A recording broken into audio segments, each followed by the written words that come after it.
estão a decorrer em Ponta Barca as obras de requalificação do Jardim dos Poetas. Em entrevista à Ponta Barca TV, Marta Marques, arqueóloga da Câmara Municipal de Ponta Barca, falou sobre a sondagem arqueológica que está a decorrer neste momento e, ao que parece, já teve alguns resultados. Depois nós tapamos tudo com aquela malha geotêxtil que é para não sujar, não é?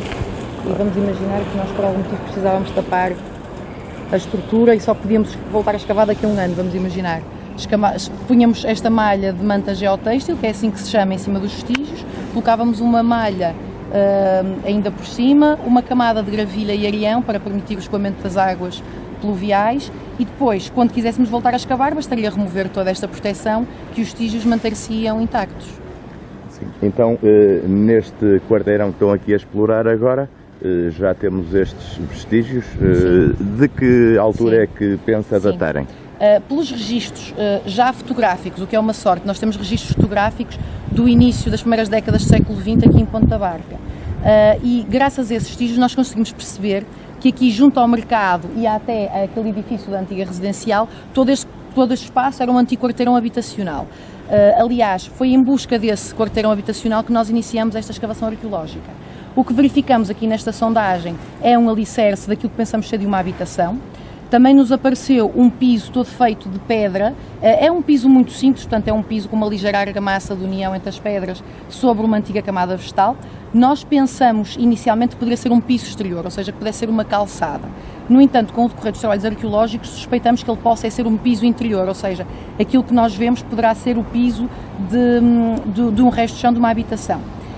Vamos ver se no resto das sondagens nos aparecem mais vestígios semelhantes a este. Seria bom que aparecessem, porque assim teríamos uma visão global do quarteirão. Talvez tenhamos que fazer o alargamento desta área para perceber até onde vai esta estrutura, de que forma é que ela se relaciona com os vestígios que possam aparecer nas outras sondagens e assim tentar reconstruir um bocadinho desta zona habitacional antiga.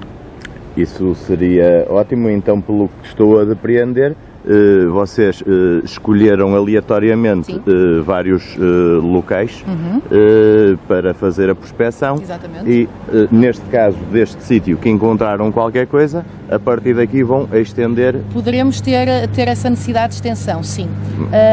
Toda a atividade arqueológica é regulada pela tutela, pelo Estado, ou seja, toda a atividade arqueológica necessita de prestar contas ao Estado do ponto de vista científico do aparecimento dos vestígios. Vamos fazer um relatório preliminar para a tutela, para o organismo que tutela o património em Portugal, que é o IGESPAR, e vamos colocar, no fundo, à consideração técnica nossa e deles, o estado de sítio desta intervenção arqueológica. Vamos ver, provavelmente poderemos ter que alargar a área se nós e esse organismo entender que é necessário. Espero que corra bem. O que é que estão à espera de encontrar neste local? Bom, é mesmo os alicerces das casas que aqui existiam. Nós debatemos-nos aqui com um problema, que é o pendor do terreno natural, porque toda esta plataforma em que nós estamos, e que as casas já na altura foram erguidas, é uma plataforma artificial. Portanto, nós estamos todos a trabalhar em plataformas artificiais de nivelamento de terreno. O que significa que para encontrarmos os vestígios mais antigos temos que escavar cada vez mais fundo, idealmente até ao solo geológico, o solo em saibro, para detectar os vestígios. A profundidade e essa necessidade de ir tão longe, tão fundo, acaba por colocar também alguns problemas de segurança, não é? Porque quanto mais fundo formos, não é? Ditam as normas que temos que preparar o terreno convenientemente, temos que fazer um sistema de escoramento e de ativação que por vezes é muito complexo e que poderá, no fundo, também pôr em causa a continuidade dos trabalhos para além de um patamar de segurança. Mas vamos continuar a fazer o nosso trabalho e vamos ver se conseguimos detectar mais vestígios entretanto. Então, estão com boas expectativas quanto a achados aqui? Estamos com boas expectativas.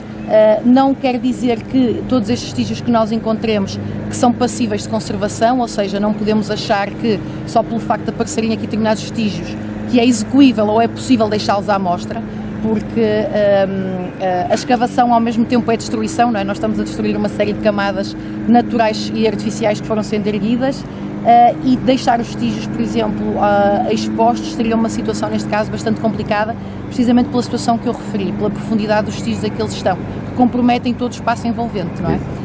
Mas estamos com boas expectativas e vamos ver o que é que a nossa escavação nos traz. Quer dizer então que aquele plano que conhecemos hoje, que foi feito para a requalificação deste sítio, poderá não ser definitivo, dependendo então dos achados aqui encontrados. Sem dúvida nenhuma. Vamos imaginar que eventualmente aparece uma densidade de vestígios que justifica o seu estudo mais alargado.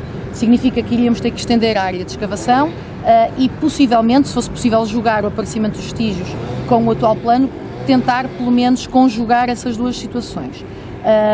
Pela profundidade dos vestígios, é como lhe digo, não acredito que seja possível fazer essa compatibilização.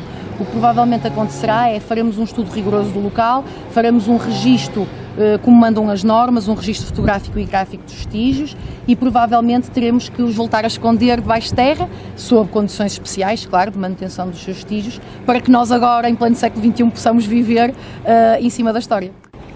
Eventualmente, pela localização topográfica destes vestígios, nós poderíamos pensar que esta casa poderia ser anterior ao mercado. Aliás, nós olhamos para a sua estratigrafia e podemos pensar que ela poderia ser anterior.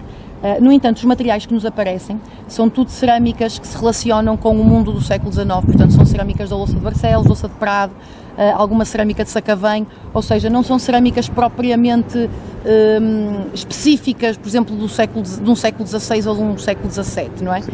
E, portanto, nós achamos que as estruturas que aqui estão deverão ser de finais do século XIX, inícios do século XX, eventualmente. Também é verdade que o terreno sofreu várias perturbações, ou seja, nós encontramos alguns ferros, algumas tubagens recentes a interferir nas camadas, o que por vezes também nos perturba a leitura estratigráfica que podemos fazer dos locais.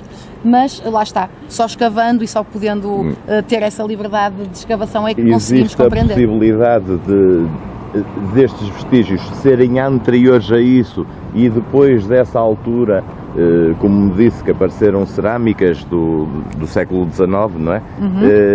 Ter havido qualquer intervenção e a partir daí, embora sejam antigas, e a partir daí é que houve esta estratificação? Normalmente nós escavamos até ao solo geológico, portanto é o nosso deadline, não é? Para lá do solo geológico não podemos ir, precisamente para atentar nos vestígios mais antigos da ocupação. Ou seja, a nossa expectativa é que junto ao saibro, portanto junto ao solo geológico, possam existir vestígios, por exemplo, medievais, tardomedievais ou do início da época moderna, porque isso iria balizar muito precisamente o nascimento de todo este casario aqui em torno da ponte e depois mais tarde também em torno do Pelourinho e ainda mais tarde em torno do Mercado Pombalino. No entanto, os resultados que têm aparecido até agora não são muito para além, isto falando para trás, não é? Não são muito para além de finais do século XVII. Apareceu-nos uma ou outra cerâmica de finais do século XVII, algumas cerâmicas com uma aparência vinosa, mas no entanto não são suficientemente expressivas para nós associarmos a um momento de ocupação concreto. Isto porquê? Porque, como eu disse, estas camadas são todas camadas de aterro e poderá haver a situação de terem sido trazidas camadas, terras de outro sítio para aterrar esta zona. Portanto, o simples facto de nos aparecer uma cerâmica, por exemplo, do século XVII ou do século XVIII, não significa obrigatoriamente que este local seja do século XVII ou do século XVIII, não é? Precisamente porque estamos a trabalhar com camadas de aterro, temos de ter sempre essa noção. Claro que se aparecerem estruturas intactas ou vestígios dessas estruturas associadas a muita cerâmica dessa época, então assim temos de ficar suspeitos que poderemos estar sob um vestígio relativamente intacto. Neste caso, como estamos a falar de camadas de ocupação que são de aterro, que são artificiais de plataforma, também temos que ter consciência que essas camadas poderão ser originárias de uma cota superior, vamos imaginar, e não propriamente deste sítio. Não vai interferir em nada com os vestígios que estão a aparecer. Vai ser tudo à cota de circulação, portanto, quanto muito vai só pela substituição do cubo, ou seja, os vestígios que aqui estamos a ver nunca irão ser destruídos pelo novo plano de revitalização da praça, está completamente fora de questão.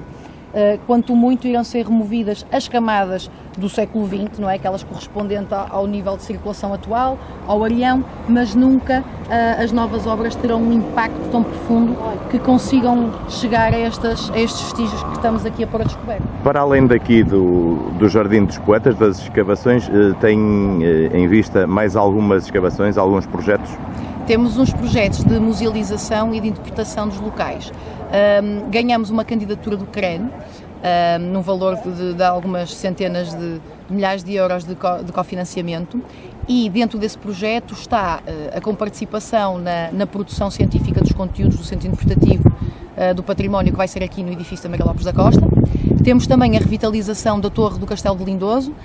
Vamos também fazer lá uma unidade museológica em parceria com alguns docentes da Universidade de Minho que fizeram as suas investigações académicas aplicadas a Lindoso. Vamos ter também uma requalificação física de um monumento classificado, que é a Ponte sobre o Vade.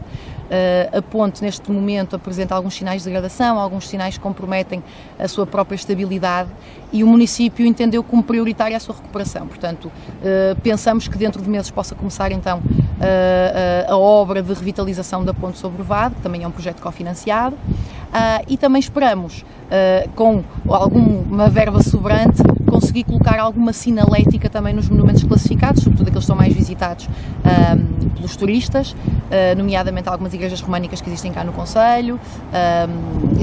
Vamos ver como é que corre, mas em princípio esses projetos estarão garantidos. Portanto, aqui o Centro Interpretativo cá em baixo, lá em cima Lindoso, a unidade do Castelo e a revitalização da Ponte do Vade são completamente prioritários neste momento.